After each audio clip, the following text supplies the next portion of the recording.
요한계시록 7장 1절부터 우리 7절까지입니다. 우리 함께 찾으셔서 한 절씩 우리 교독으로 나누어서 읽고요. 7절 합독하도록 하겠습니다. 요한계시록 2장 1절로 7절입니다. 에베소 교회의 사자에게 편지하라. 오른손에 있는 7별을 붙잡고 7 금 촛대 사이를 거니시는 이가 이르시되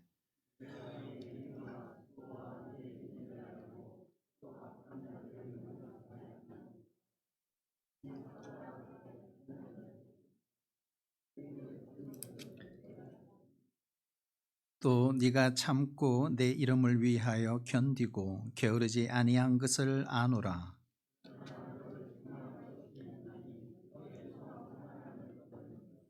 그러므로 어디서 떨어졌는지를 생각하고 회개하여 처음 행위를 가지라. 만일 그리 하지 아니하고 회개하지 아니하면 내가 네게 가서 네 촛대를 그 자리에서 옮기리라.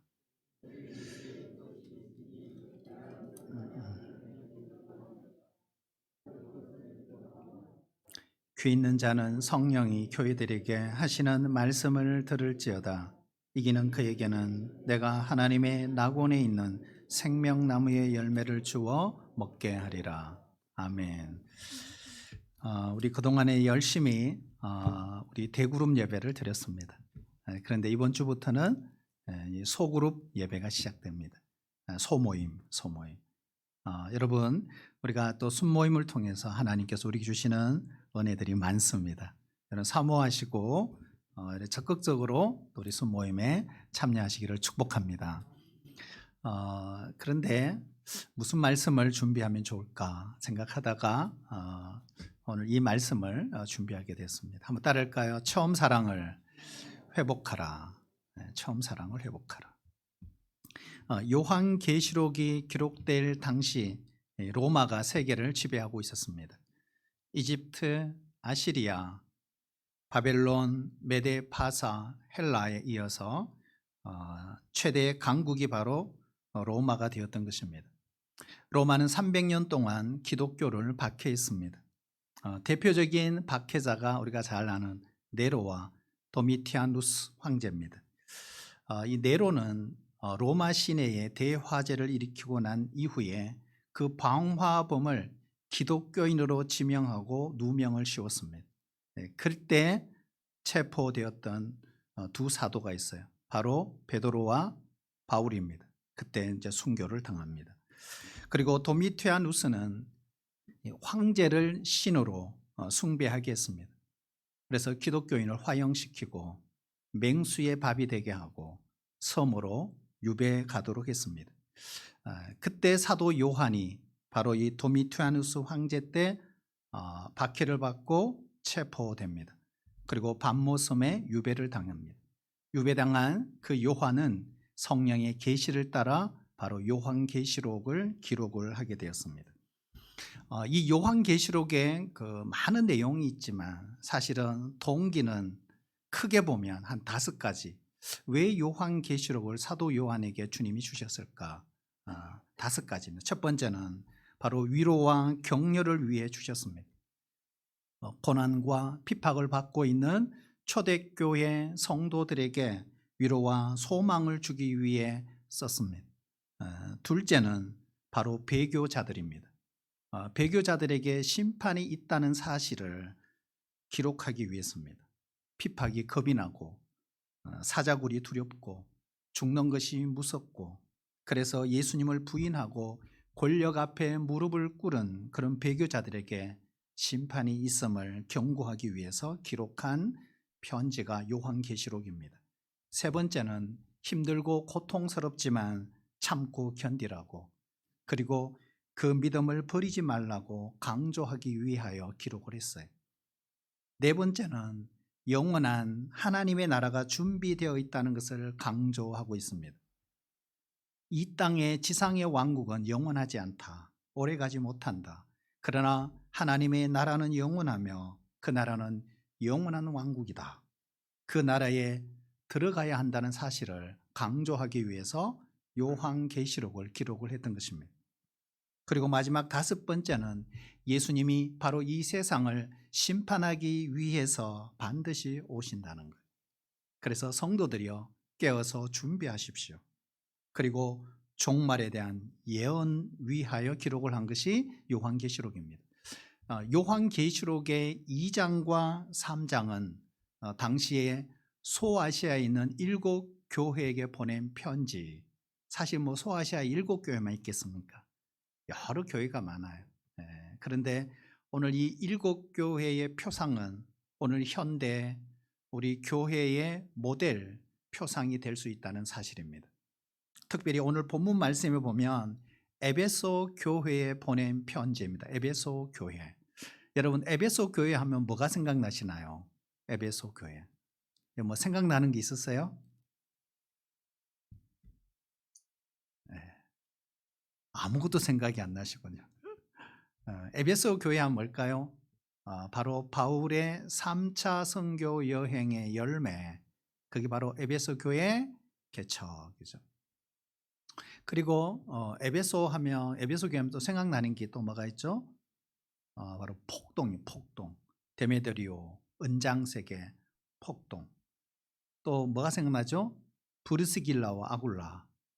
이 부부를 2차 선교 여행 이후에 수리아 안디옥으로 돌아가면서 에베소에 두고 바울이 떠납니다. 왜요? 3차 때 개척을 생각하고 포석을 미리 놓았던 것입니다. 그리고 에베소 교회 하면 유명한 것이 뭐가 있을까요? 아볼로라는 사람이에요. 아볼로. 그렇죠. 그러니까 세례 요한의 추종자.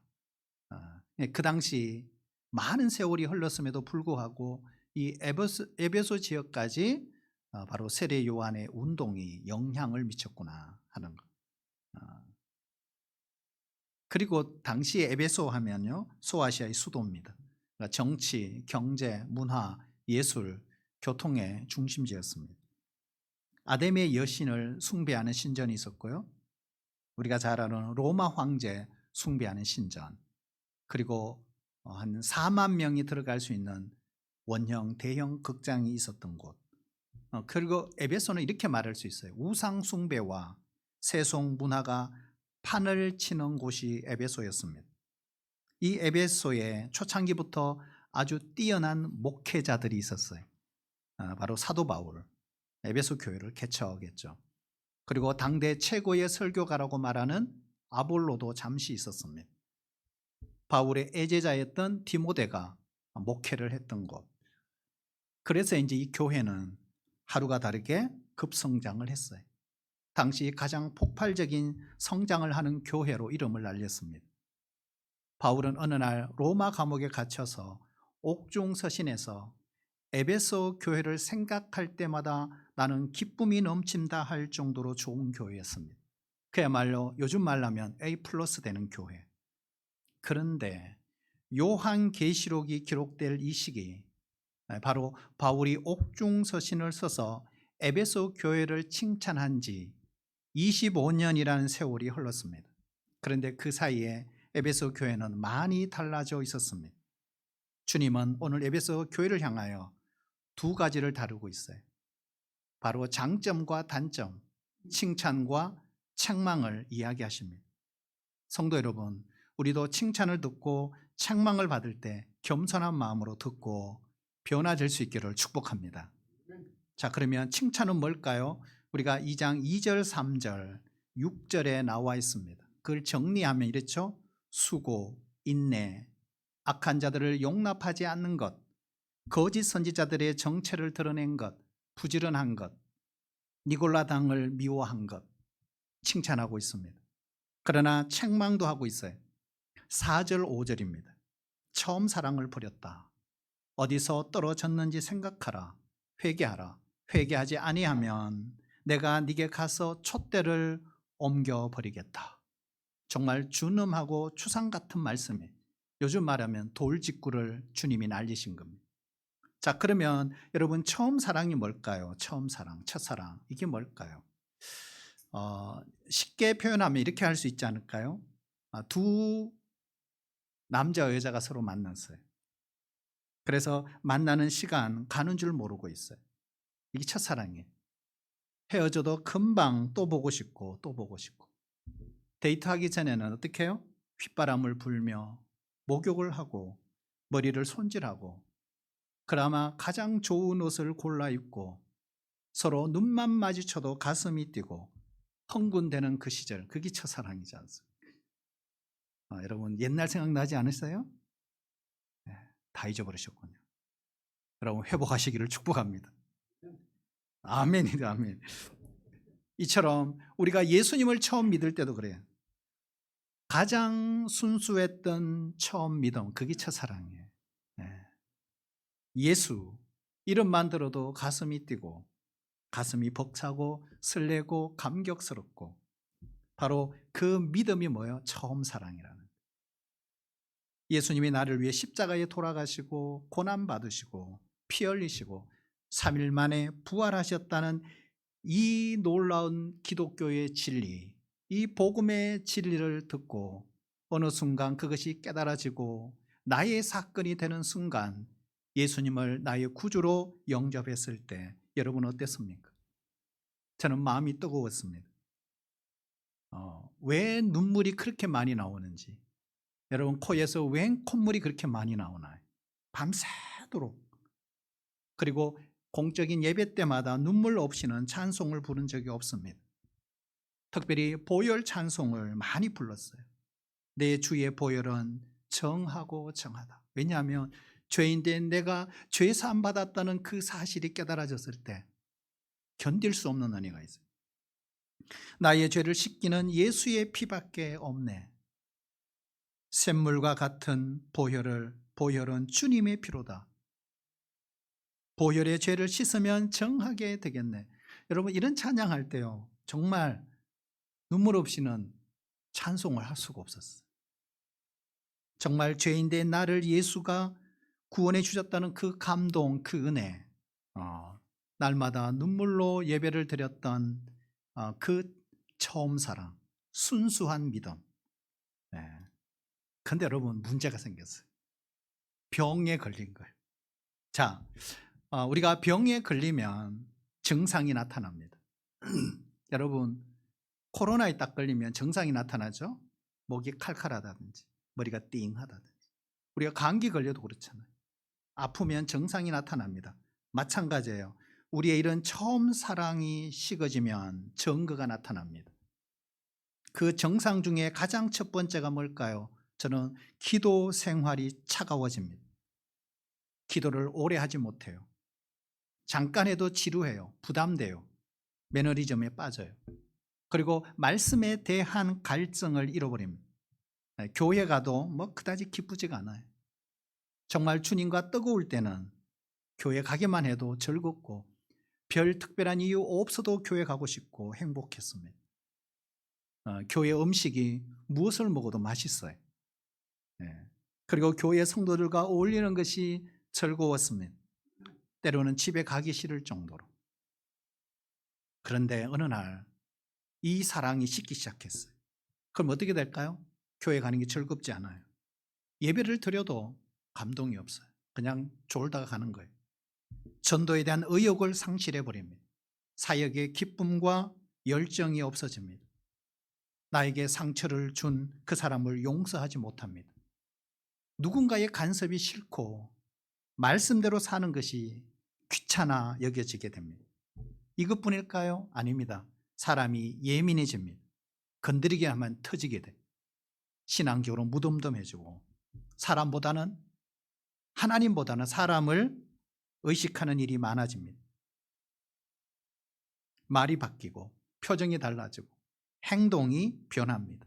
비판하고 판단하고 거칠어지고 부정적이 되고 공격적이 되고 파괴적으로 바뀌는 것입니다. 이게 뭐예요? 병에 걸렸다는 거, 식었다는 거, 식었다.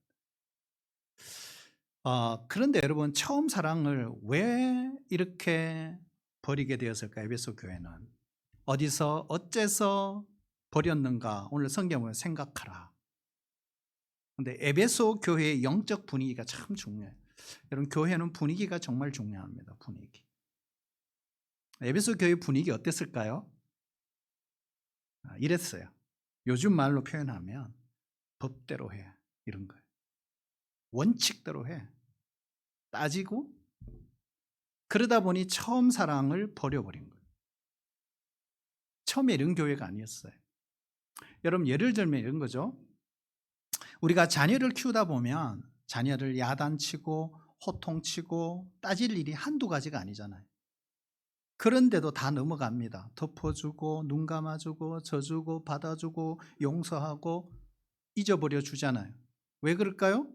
내 자녀니까. 다른 말로 사랑하기 때문에. 자, 그렇다면 하나님과 나와의 관계도 마찬가지입니다. 우리 스스로 보면 야단 맞고 매 맞고 쫓겨날 일이 한두 가지 아니에요. 하나님 앞에서. 그런데 하나님이 어떻게 해요? 모른 척 해주시고 넘겨주시고 덮어주시고 용서해 주십니다. 왜요? 사랑하는 자녀이기 때문에. 그러나 죄를 묵인하고 모른 척 해주시는 분은 결코 아닙니다. 그런데 에베소 교회는 어떤 문제가 생겼냐? 진리를 지켜야 되겠다. 진리를 사수해야 되겠다. 이단들의 침투를 이겨내야 되겠다. 막 이렇게 하다 보니까 그 진리의 검으로 칼로 상대방을 정죄하고 판단하는 분위기가 되어버린 거예요. 혹시 저 사람 신천지 아니야? 행동이 좀 이상하네. 근데 이게 남의 일이 아니에요. 일제강점기 36년 치하에서 신사참배를 거부하면서 옥중 생활을 했던 성도들이 있어요. 근데 이분들이 옥중에서 풀어났어요. 우리가 추록성도라 그럽니다. 근데 이 추록성도들과 신사참배를 했던 교회와 큰 갈등을 일으키면서 한국교회가 해방 이후에 엄청난 교단 분열과 아픔을 겪게 되었습니다. 우리는 진리를 위해 지켰는데 너희들은 뭐 했어? 이런 거예요. 그러다 보니까 어떻게 해요? 사랑을 잃어버린. 진리를 지키는 것을 성공했다 할지라도 사랑을 잃었다면 반쪽짜리 성공일 것입니다. 그러므로 진리와 사랑이 함께 가지 않으면 서로 시험에 들고 교회가 깨어지는 것입니다. 하나님께서 우리에게 깨닫게 해주시는 그 진리로 상대방을 죽일 수도 있습니다. 진리의 검, 그것은 마치 수술하는 칼처럼 여러분 우리 자신을 회복하는 데 사용해야 합니다. 우리가 하나님께서 우리에게 어떤 일을 주셨을 때 그 일은 사람을 세우기 위한 것입니다. 우리는 그 일을 위하여 사람을 저버리는 실수를 결코 해서는 안 된다는 사실입니다. 그런데 에베소 교회는 뭐예요? 이걸 잊어버린 거예요. 한번 따라할까요? 교회 일은 천천히 해도 됩니다. 네, 교회 일은 천천히 해도 됩니다. 그리고 늦추어도 됩니다. 하나님의 관심은 우리 한 사람 한 사람에게 있지 일 자체에 있지 않습니다. 일이 되게 하기보다는 사람을 세워주는 것이 첫 번째입니다. 에베소 교회는 진리를 붙잡고 칼질하다가 결국에는 사람을 죽이는 이런 꼴이 되고 말았다는 거예요. 그런데 여러분, 첫사랑을 잃은 건 이것만으로도 아니, 이런 경우도 첫사랑을 잃을 수 있어요. 한번 따라할까요? 영적 공급이 중단되었을 때 어쩌면 에베소 교회에 이런 일이 일어난 줄 몰라요. 영적 공급이 중단되고 그리고 하나님께 대한 섭섭한 마음이 자꾸 쌓이고 너무 살기 힘들어서 삶에 쫓기다 보니까 되는 게 없어서 때로는 병마에 시달리다 보니까 누군가에게 상처를 받아서 그럴 수 있어요. 이럴 수도 있지 않겠어요? 너무 부유해서 반대로. 우리가 가난하고 힘들고 약할 때는 하나님께 간절히 기도합니다. 매달립니다. 그러다가 상황이 좋아져요. 그러면 살만해집니다. 감사를 잃어버립니다. 그래서 영적인 무능에 빠져요. 너무 살기 편해 잘 살아서 현실에 만족하며 갈 데가 많고 만날 사람이 많고 눈에 보이는 것들에 취해서 복의 근원이신 하나님을 사랑하는 것을 잃어버릴 수도 있습니다. 그러나 성도 여러분, 어떤 경우라도 믿음을 버리면 안 됩니다. 우리가 믿음을 버리면 끝장이죠. 내가 하나님을 버리면 하나님도 나를 버릴 수밖에 없습니다. 여러분, 버려도 상관없나요? 천만에요. 그건 다 끝나는 거예요. 처음 사랑을 버리게 되면 오늘 5절에 보세요. 주께서 어떻게 하시겠다 그랬죠? 내가 네게 가서 네 촛대를 그 자리에서 옮기리라 그랬어요. 무서운 말씀이잖아요. 정말 여기에 보면 내가 네게 가서, 여기 원문에 보면 우리는 그냥 내가 네게 가서 이렇게 읽지만 원문은 그렇지가 않아요.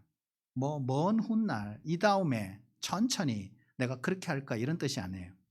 지금 가서 심판하겠다 이런 뜻입니다. 여기에 보면 촛대라는 말이 있어요. 촛대는 뭘까요? 초를 받치는 받침대입니다. 자, 그렇다면 촛대가 옮겨지면 거기에 꽂아 있는 초도 옮겨지게 되겠죠. 그래서 요한계시록 1장 20절의 말씀에 보면 일곱 촛대는 뭐라고요? 일곱 교회다. 따를까요? 일곱 촛대는 일곱 교회니라. 자, 그러면은 촛대는 뭘까요? 촛대는 여러분 보시고도 모르시겠습니까? 일곱 촛대가 일곱 교회면 촛대는 뭐예요? 교회잖아요, 교회. 자, 그렇다면 이렇게 볼 수 있죠. 아, 촛대를 옮긴다는 것은 교회를 옮겨버리겠다. 다른 말로 보면 교회를 심판하신다 이런 뜻입니다. 그 누구가 에베소 교회가 없어지리라고 상상을 했겠습니까? 그러나 지금은 어떨까요? 기둥 몇 개만 남아있어요. 그 흔적만 그대로 남아있습니다. 우리가 성경을 읽다 보면 하나님께서 심판하시기 전에 경고하십니다. 타이르십니다. 예언자들을 통해서 이렇게 말해요. 조심해라. 그러지 마라. 정신 차려. 이렇게 경고를 하셨어요. 그 경고를 듣고 깨닫고 돌이킨 사람들은 구원을 받았어요. 설마 심판이 어디 있겠어? 괜찮아. 뭐 지금껏 아무 탈도 없었는데.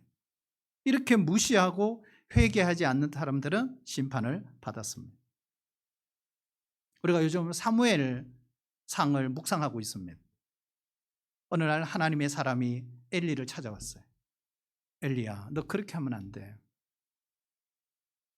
하나님께서 너를 심판하실 거야. 하나님께서 너의 가정을, 너의 가문을 대제사장 가문으로 세웠지 않냐. 그런데 너 자식 하는 그 행위를 봐라. 너 다 들었지? 너 다 알고 있지? 왜 하나님께 드리는 제사를 짓밟고 예물을 짓밟어?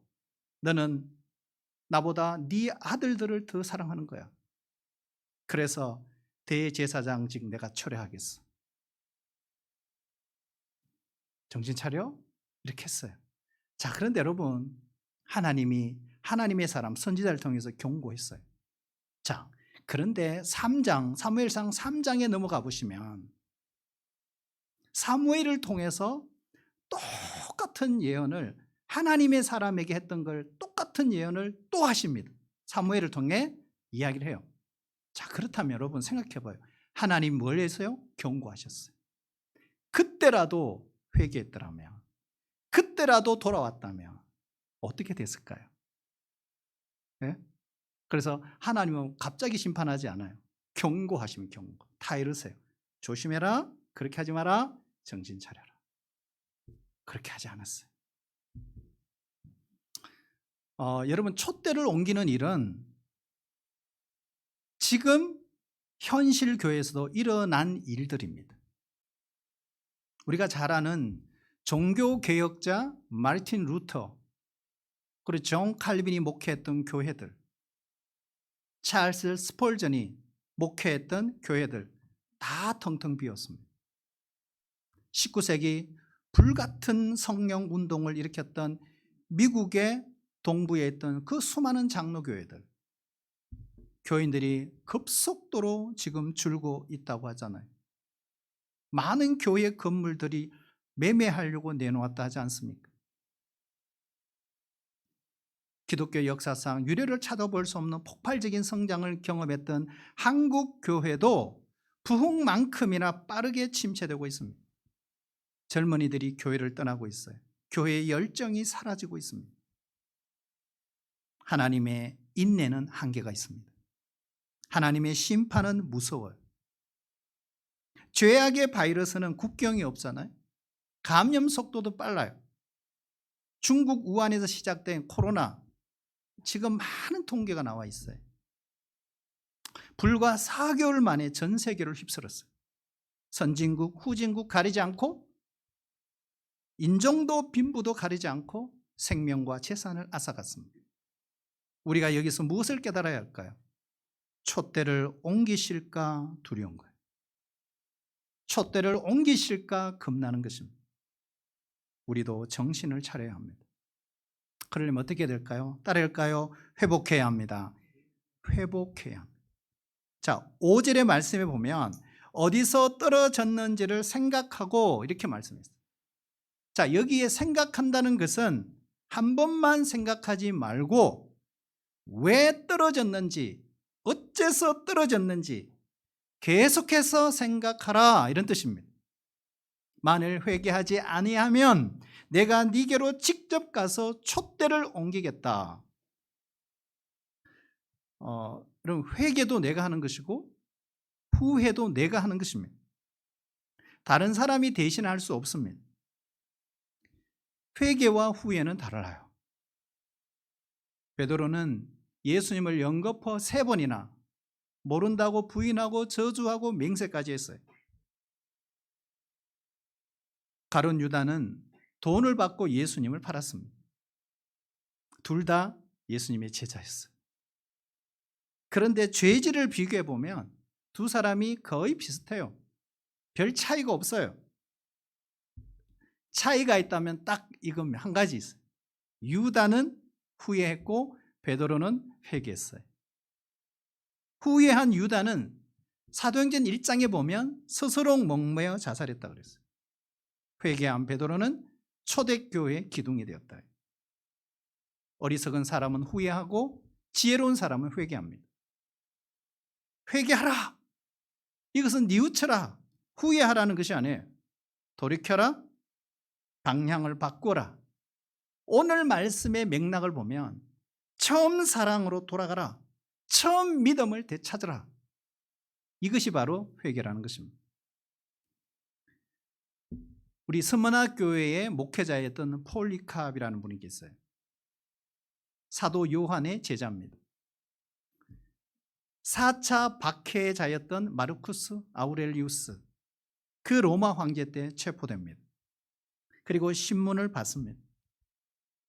황제를 주라고 고백해라. 그럴 때 폴리캅이 이렇게 말했어요. 나에게 주는 한 분뿐입니다. 네가 믿는 예수를 부인해라. 폴리캅은 그럴 수 없습니다. 86년 동안 예수님은 단 한 번도 나를 부인하신 일이 없었습니다. 너를 불태워 죽이겠다. 그때 폴리캅이 내 몸은 불태워도 내 영혼은 불태우지 못합니다. 결국 스무나의 총독이었던 그 총독의 명령을 따라 그는 장작더미 위에 올려집니다. 그리고 불을 질러 화형으로 순교를 하게 됩니다. 그 순간 폴리캅이 마지막 남긴 말씀이 있어요. 오 주님, 주님 앞에 제물되기를 원합니다.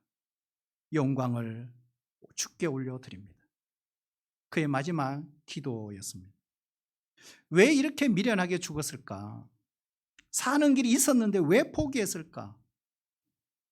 조금 더 살겠다고 예수를 부인하면 영원히 죽는다는 것을 깨달았기 때문입니다. 바로 영원한 생명. 영원한 생명이 더 소중하다는 것을 그는 믿고 있었기 때문에 그렇습니다. 여러분, 우리가 한번 따져보셔야 돼요.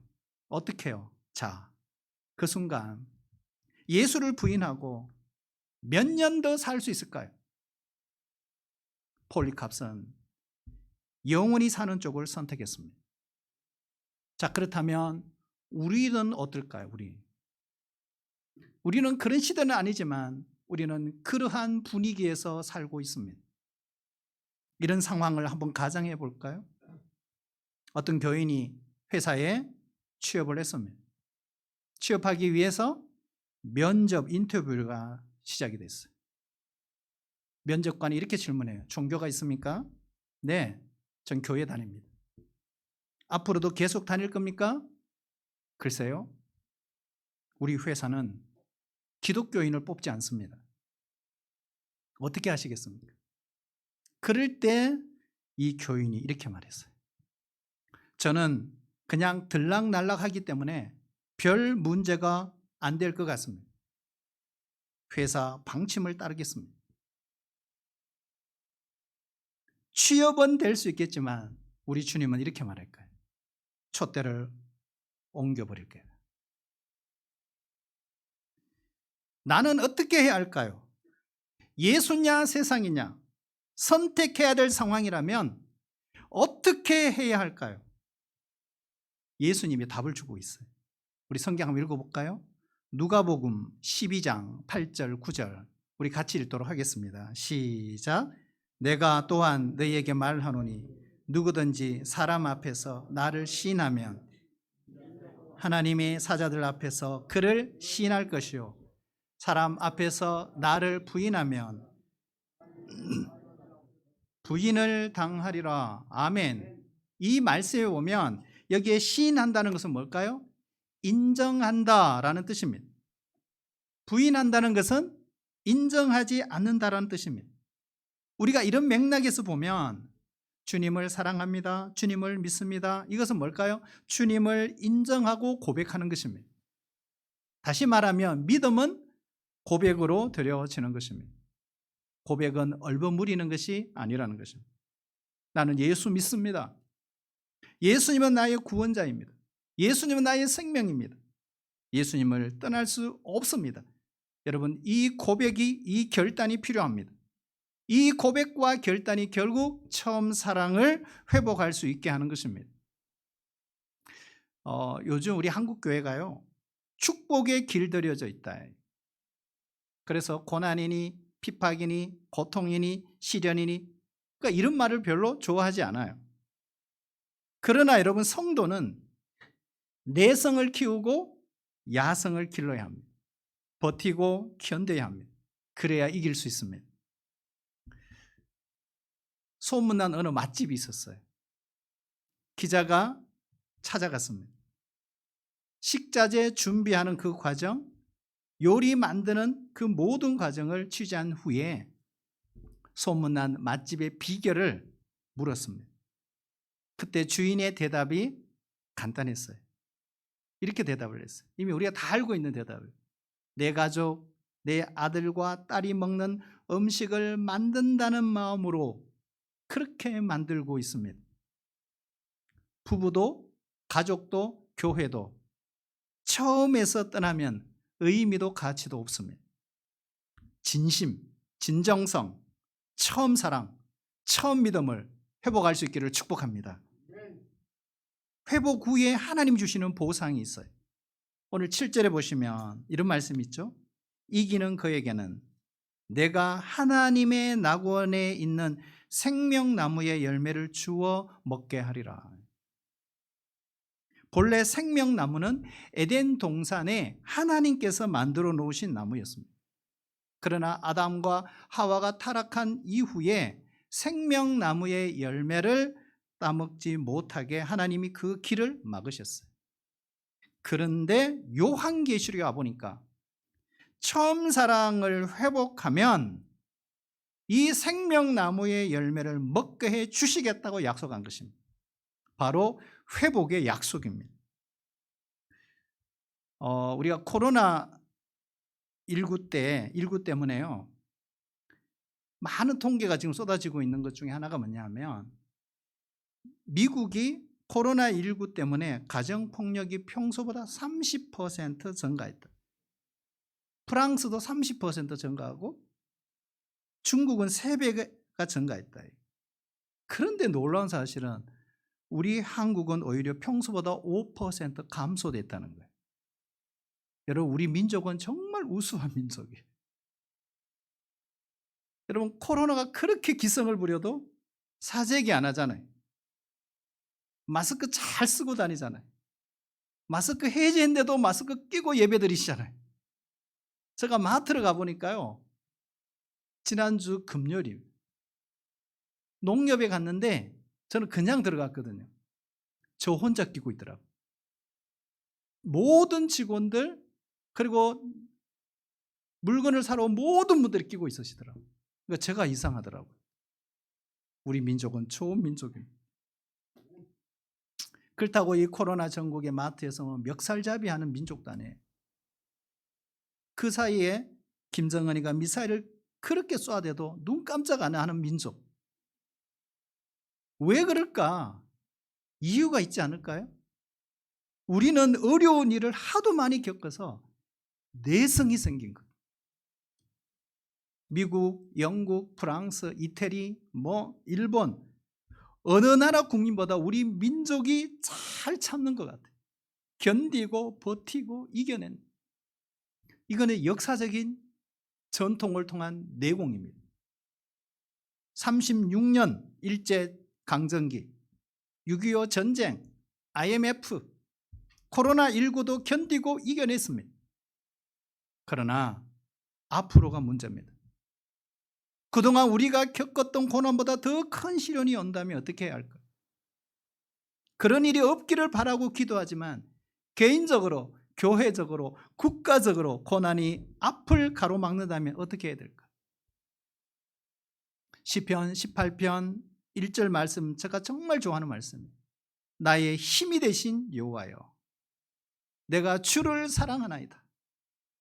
그걸로 끝나지 않고 2절에 보시면 여호와는 나의 반석, 나의 요새, 건지시는 이 나의 하나님, 피할 바위, 나의 뿔, 나의 방패, 나의 산성이라고 고백하고 있습니다. 그 하나님이 나의 하나님이시니까 걱정 없다, 겁나지 않는다 하는 것입니다. 나의 힘이 되신 하나님. 동남풍아 불어라, 서북풍아 불어라, 눈보라야 몰아쳐라. 나의 힘이 되신 하나님 때문에 나는 이기고 또 이길 것이다. 성도 여러분, 이 고백과 찬양이 여러분의 것, 나의 것이 되시기를 축복합니다. 우리는 주님 앞에서 날마다 새로워져야 합니다. 교회 다니는 기간 자랑하지 마시고, 내가 어떤 양육과 훈련을 받았는가 자랑하지 마시고, 마음으로부터 주님을 뜨겁게 사랑하는지를 점검해야 합니다. 잃어버린 믿음을 다시 찾을 수 있기를 바랍니다. 빨리 돌아서십시오. 순간과 영원을 바꿔치기 하지 마세요. 회복하세요.